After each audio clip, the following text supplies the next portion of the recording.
You know that gut-wrenching feeling when the ground feels like it splits beneath your feet? Yeah, that was me. My name's Michael Carter, and until 2 weeks ago, I thought I had a decent life. Nice house in Dallas, a wife I thought I knew inside out, Emily Carter, blonde, sharp-tongued, the kind of woman who could charm the devil himself. Turns out she already had. It all started with one damn Friday. I wasn't supposed to be home early, but thanks to a canceled client meeting, I rolled into the driveway around 2 p.m. Her car was there, which was odd. She always worked late. She'd been pulling overtime lately, claiming her boss, Richard Stanton, was demanding. No kidding. I just didn't realize how demanding until that day. Something felt off. I swear to God, my instincts screamed. Maybe it was the second car parked crooked down the street, black Lexus, tinted windows, slick, like something out of a cheap movie about betrayal. My stomach twisted, but I told myself to calm down. Wish I hadn't. I stepped into the house and right away I felt it. You know when you walk into a room and the air is too quiet? Like even the walls are holding their breath? That was my living room. Our house was hosting something rotten. I heard noises. Low, muffled, unmistakable. The sound of hurried, breathless pleasure coming from upstairs. For a second I froze, pulse pounding in my ears so loud I thought I might black out. Then rage lit through my veins like wildfire. I climbed the stairs, 2 at a time, heart thrashing in my chest. The bedroom door was cracked open like some sick invitation. And there she was. Emily, my wife of 9 years. Bent over the damn edge of the bed like she didn't have a care in the world, tangled up with Richard Stanton himself. Her boss. The smug bastard wasn't even hiding his face. If anything, he looked right at me as I pushed the door open, like I was nothing more than a fly on the wall. They didn't stop. Not right away. That's what scorched itself into my mind, the absolute shamelessness of it. Emily glanced over her shoulder, met my eyes, and smirked. That smirk. God, I'll never forget it. Like she was proud of herself. Like this was some twisted power play and I was the pathetic fool who lost. Michael, she said, voice slick with mock surprise, you're home early. No apology. No panic. Just that razor-sharp tone cutting me like a knife. She didn't even bother to cover herself. Richard chuckled low in his throat like this was funny to him. Looks like we've been caught, he said, as casual as discussing the weather. My fists clenched at my sides. Every nerve in my body screamed to drag him out of my house and beat him into the pavement. But something in me, some colder, darker instinct, told me to wait. To watch. To let the fury simmer, not explode, not yet. What the hell is this, Emily? My voice came out hoarse, like gravel. I hated the way it trembled. She had the audacity to roll her eyes. Roll her damn eyes. Oh, come on, Michael, she snapped. Don't act so shocked. Maybe if you weren't so boring in bed, I wouldn't have to get a real man to keep me satisfied. It felt like she'd punched me square in the chest. Her words were venom, each syllable dripping with contempt. I stood there, swallowing the rage, the humiliation, the blistering ache of betrayal while my wife degraded me in my own home, in our bed. Richard had the nerve to zip up and toss me a smirk. Guess she likes a boss who knows how to take charge, he said, his voice full of smug superiority. In that moment, something in me snapped. But not into chaos. No, I didn't lose my mind. I found clarity. Sharp, brutal clarity. I smiled. Cold. Dead. Controlled. All right, I said softly. All right, Emily. Have your fun. But I promise you both you're going to regret every second of this. Her expression faltered just for a heartbeat. Just long enough for me to see the flicker of uncertainty beneath her mask of arrogance. Good. Because this wasn't over. This was just the beginning. Maybe if you'd actually paid attention to me the last few years, you would have seen this coming. Her words hit like a gut punch. She said it so coldly, like I was the villain here. Like I'd driven her into another man's arms. I stared at her, at them, my mind torn between disbelief and a searing rage that burned hotter with every second. Richard, smug bastard, pulled himself together slowly, not even bothering to rush. He adjusted his shirt, shot me a look of pure arrogance, and said, "Face it, Michael. She needs a real man. Somebody who knows how to handle her." The fury inside me was volcanic. My blood pounded in my ears, my fists shaking at my sides. But I didn't move. Not yet. Instead, I let the silence hang thick in the air, choking all of us. I wanted them to feel it, that I wasn't going to give them the satisfaction of losing control. Emily crossed her arms over her chest, but it wasn't modesty, it was defiance. Her eyes glittered with something almost victorious. Like she had finally thrown off some invisible chain and now stood over me, triumphantly. How long? I forced the words out through clenched teeth. She didn't flinch. She didn't even blink. Does it really matter? But I saw it just for a second, a flicker in her eyes. Guilt? No. Satisfaction. She wanted me to hurt. She wanted me to squirm under the weight of betrayal. She enjoyed this power. Richard stepped closer, way too close, and I smelled his cologne, that sharp, nauseating scent that clung to our bedroom like poison. He had the nerve to put his hand on her waist, right in front of me, staking his claim like a predator showing off its prize. 6 months, he said casually, like it was some business deal, not the wreckage of my life. Since the last company retreat. My chest tightened. 6 months. All the late nights, the sudden business trips, the coldness in her eyes when she looked at me, it all snapped into place, like jagged shards of glass cutting into my brain. You're a real piece of work, I spat at him, my voice raw. Then I turned my eyes to Emily, narrowing them. And you? You throw away our life, our vows for this? She laughed. Actually laughed. Our vows were dead the moment you started treating me like furniture, she snapped. I needed excitement, Michael. Passion. And you? You were too busy playing the loyal husband to notice I was dying inside. Lies. All of it, twisted lies to justify what she'd done. I saw right through her. This wasn't about passion.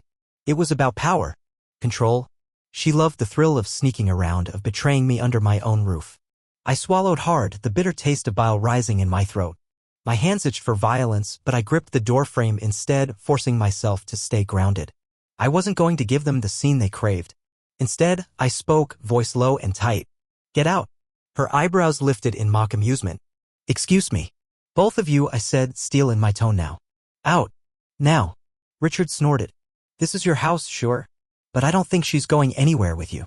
Emily tilted her head as if considering her options.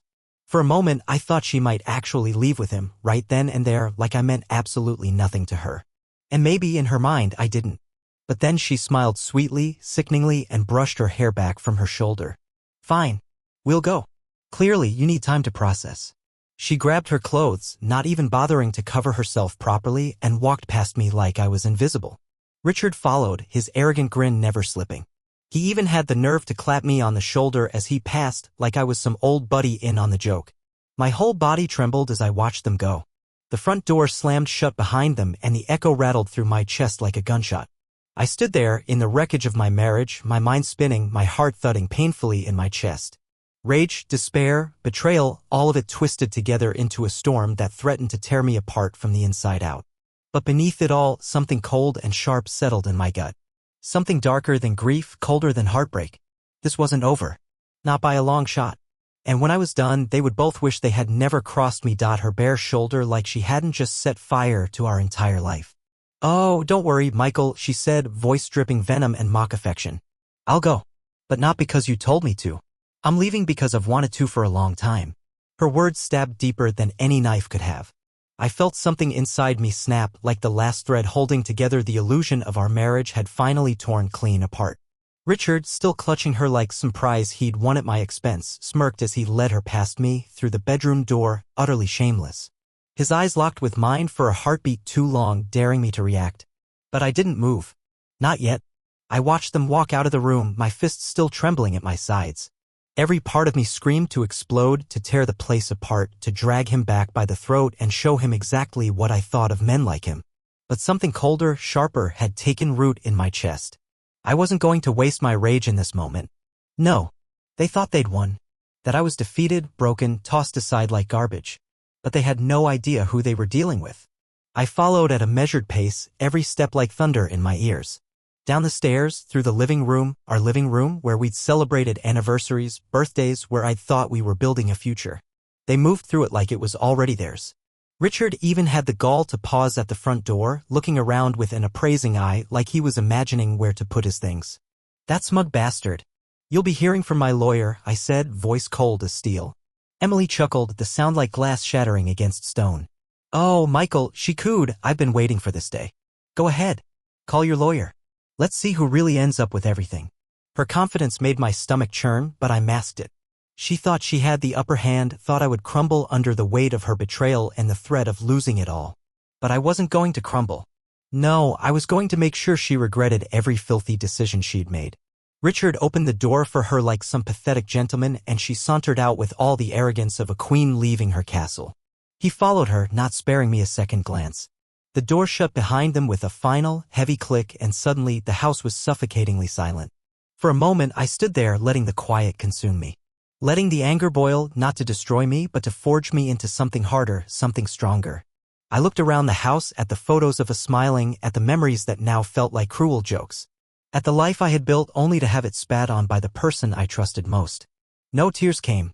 No begging, no pleading for her to come back. She wasn't worth it. None of it had been real. What was real was the storm building inside me. The clarity of knowing what had to come next. I grabbed my phone, my hands steady now, my purpose razor sharp. My lawyer would hear from me tonight. So would her family. So would everyone. If she thought she could humiliate me in my own home, parade her affair like some badge of honor, and walk away unscathed, she was dead wrong. She hadn't just ended our marriage. She had started a war. And I was going to make damn sure she felt every blow, every consequence, every ounce of the pain she thought she'd escaped. This wasn't over. Not by a long shot. Bruise, every ounce of pain she had inflicted returned to her tenfold. My fingers moved fast over the screen as I dialed my lawyer, not even pausing for a breath. He picked up on the second ring, sounding half asleep. It didn't matter. Sleep was a luxury I could no longer afford, and neither could he. Michael? What's going on? I need you to start the paperwork, I said, my voice sharp and icy. Tonight. Divorce. Full force. No mercy. There was a pause, then a quiet, understanding exhale. Understood, he replied. As soon as I ended the call, I felt a flicker of grim satisfaction. Step 1 was in motion. Step 2 would follow quickly. I went to my laptop next. Passwords. Accounts. Finances. I locked everything down tighter than a vault. Every joint account was frozen. Every shared credit card cut off. She wouldn't spend another penny of my money to fund her sick little fantasy life with her boss. Her smirk echoed in my mind, the way she flaunted him right in front of me in our bedroom without a shred of shame. Good. Let her smirk now while she still could. By the time I was finished, it was nearly dawn. The first light of morning crept through the windows, casting long shadows across the walls. I hadn't slept a second, but I didn't feel tired. I felt alive. There was something darkly liberating about severing every tie to her. About reclaiming control over the life she had tried to hijack. I gathered the framed photos of us together, vacations, holidays, anniversaries, and without hesitation, I smashed them one by one against the tile floor. Glass shattered, wood splintered, and with every crack, it felt like I was breaking the chains that had kept me bound to her lies. I wasn't mourning anymore. I was cleansing. And then, as I swept up the remains of our hollow memories, something unexpected happened. My phone buzzed on the counter. A message. From an unknown number. Michael, I'm so sorry. I didn't know who else to turn to. Please call me. It's about Emily. I froze, reading the words over and over. My heart thudded in my chest, suspicion crawling under my skin. Who the hell was this? What could they possibly have to say about her? Curiosity, bitter and sharp, got the better of me. I called the number. It rang once. Twice. Then a soft, hesitant voice answered. Michael? Yes. Who is this? It's Claire. Claire from Richard's office. I shouldn't be calling you, but I thought you deserved to know. She hesitated, her breath trembling. Emily and Richard, it's worse than you think. My jaw tightened. I almost didn't want to hear it, but some twisted part of me needed to. Go on. They've been planning this for months, she confessed in a rush. It wasn't just an affair. Emily helped him siphon funds from the company. They used you, your accounts, everything. And now Richard is talking about skipping town with her, disappearing before anyone can catch them. For a beat, I said nothing. The room spun. Not from shock, but from a kind of savage clarity. They weren't just cheaters. They were thieves. Conspirators. Good. Good. Because now I had them. Thank you, Claire, I said, my voice eerily calm. Send me everything you have. Emails. Messages. Documents. I'll handle the rest. I will, she promised quickly. I'm sorry, Michael. I really am. I hung up, staring at the wall, my mind racing at 1,000 miles an hour. This wasn't just personal anymore. This was criminal. And if they thought they could steal my marriage, my money, my dignity, and vanish into the night, they were about to learn just how wrong they were. Because now I wasn't just a man betrayed. I was a man on the hunt. And I wasn't stopping until I saw them both burn. Claire didn't hesitate. Within minutes, my inbox flooded with damning evidence, screenshots of text exchanges between Emily and her boss, documents showing unauthorized transactions, even voice recordings of their hushed plans to drain accounts and vanish. My hands shook, not with fear, but with a grim thrill. They thought they could destroy me quietly, steal what I built with my own sweat and blood, and then disappear like shadows in the night. But now I had them cornered like rats. I compiled every shred of evidence, organizing it meticulously. No detail was too small. Every timestamp, every message, every dollar unaccounted for, it was all lined up like ammunition, ready to fire. My next call wasn't to my lawyer. It was to an old friend, Marcus, who worked high up in corporate investigations. The kind of guy who didn't flinch at dirty corporate warfare.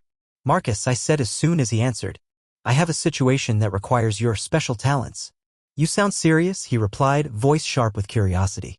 "I am. I need this taken to the authorities, but I also need it done smart. Public exposure. No loopholes. I want them burned professionally and personally." There was a brief pause before he responded, his tone matching my cold fury. "Send me everything. I'll get the wheels turning."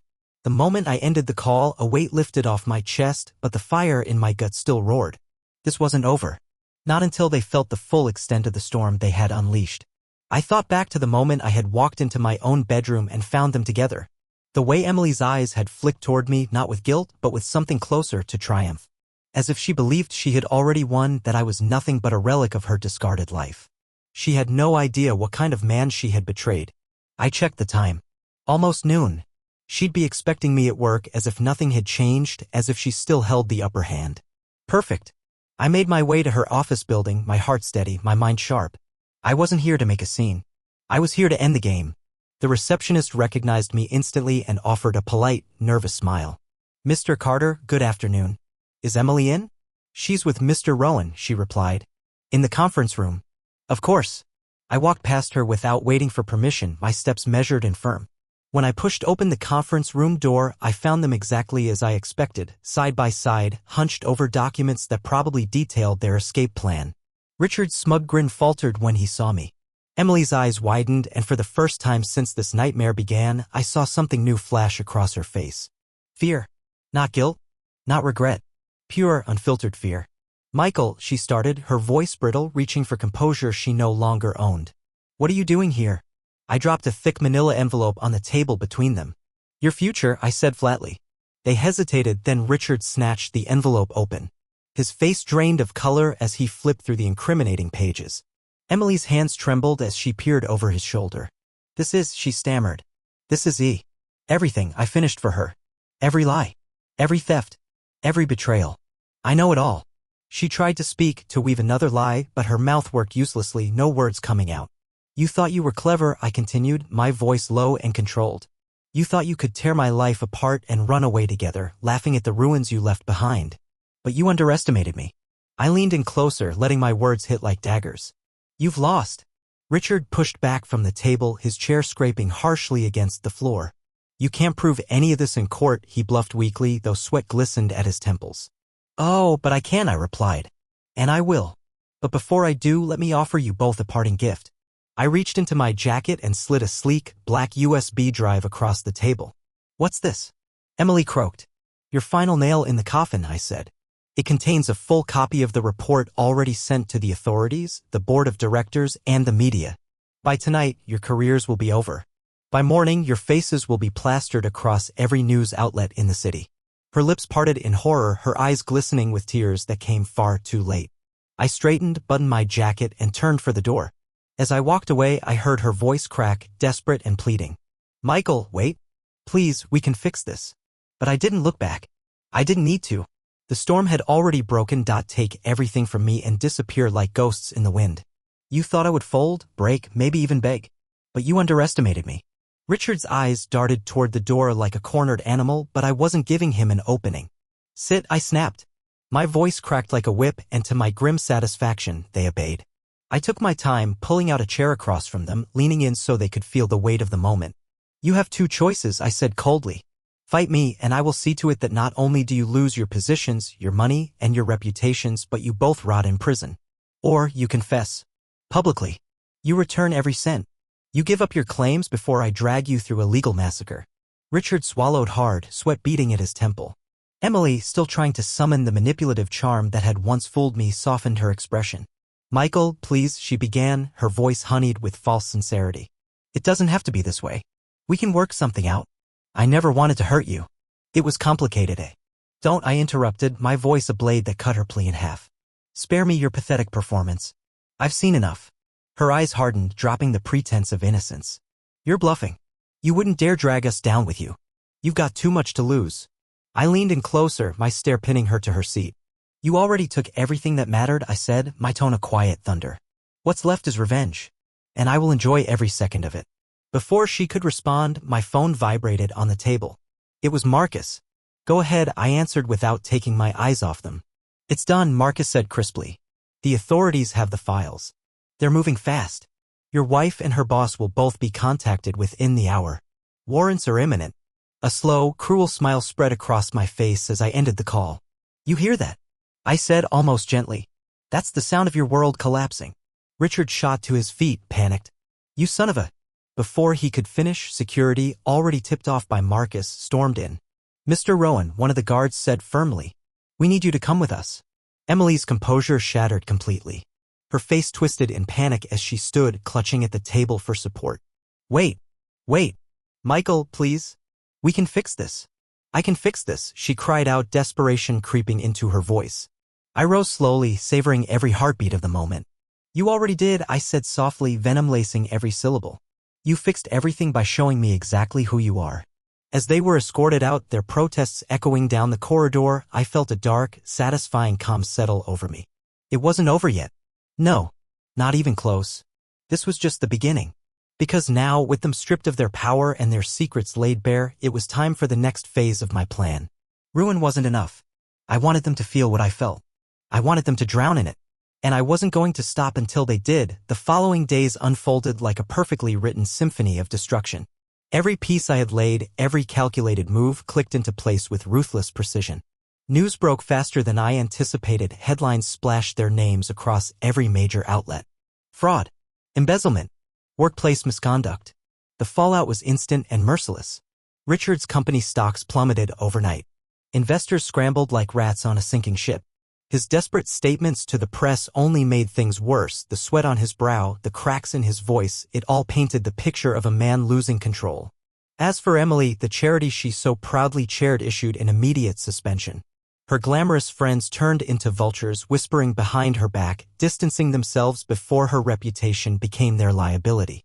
Photos of her and Richard, leaked by anonymous sources, my sources, began circulating online. Private moments, damning moments, irrefutable proof of their moral decay. But it wasn't enough for me to watch from afar. I wanted to see the wreckage up close. I wanted to hear their cries beneath the weight of their own destruction. So, I arranged a final meeting. Neutral ground, a cold, sterile conference room, walls bare, windows shuttered. They arrived separately, both visibly battered by the storm I had unleashed. Emily looked like she hadn't slept in days. Her once flawless appearance was cracked and crumbling. The dark circles under her eyes betrayed countless sleepless nights, no doubt spent spinning webs that kept collapsing under their own lies. Richard was no better. His suit hung loose on him as if he had shrunk inside of it. His eyes darted, wild and paranoid, as though shadows themselves were closing in. I didn't offer them a seat this time. They weren't guests, they were casualties. You think this will stop me? Richard barked first, his voice hoarse, desperate. I still have connections. I still have leverage.